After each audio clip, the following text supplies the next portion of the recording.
Hey, how you doing today? I am Tequila Coleman. In today's video, I want to talk to you today about you are being a mirror to your God-ordained spouse. I need you to understand this, okay? I shared this on the live I just did this week, but I was sharing the believing spouse has the ability to pull the unbelieving spouse, whichever way the believing spouse go, right?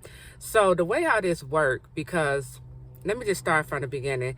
So you know how when God, he told you this is your God-ordained spouse, and then God immediately threw you into prayer, right? For some of you, he might have thrown you into prayer and fasting, and God, was telling you pray for your God-ordained spouse, right?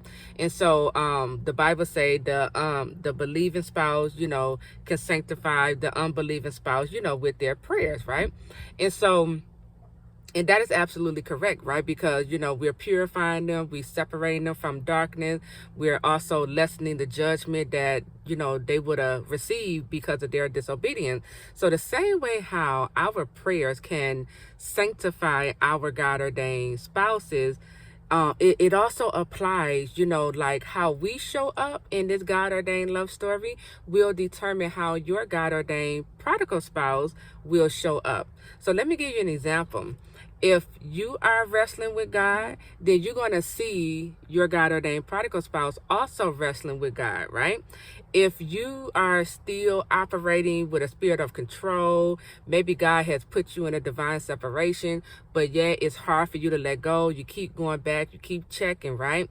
You're going to see in your God-ordained prodigal spouse control showing up in him, right? When you start healing and doing the work, now you have the ability to pull your God-ordained spouse in the spirit towards healing and doing the work as well, okay? So the way how you show up will determine how your God-ordained spouse shows up, okay?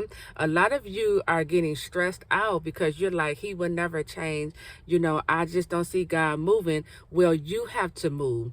You have to do something different. You have to stop doubting God so that your God-ordained prodigal spouse to stop doubting who you are. You have to stop wrestling with God, with what God told you to do, so that you can see your God-ordained prodigal spouse also start wrestling with God, and now they are obedient to the voice of the Lord, right?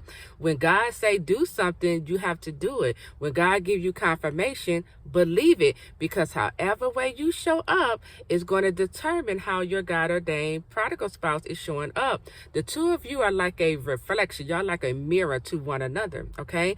The same things you are dealing with, if you're dealing with insecurity, he or she, your prodigal, is also dealing with insecurities as well. If you are feeling intimidated when you are around your spouse, excuse me, intimidation is also showing up in your prodigal spouse as well. So this is why God, it can seem like he's putting all this pressure on the believing spouse, and it's just not fair that he got us doing all these things. But God understands his kingdom, right? He understands once we move into healing, once we get confident, overcome these insecurities, overcome fear, we're also pulling our God-ordained spouses in the same direction, okay?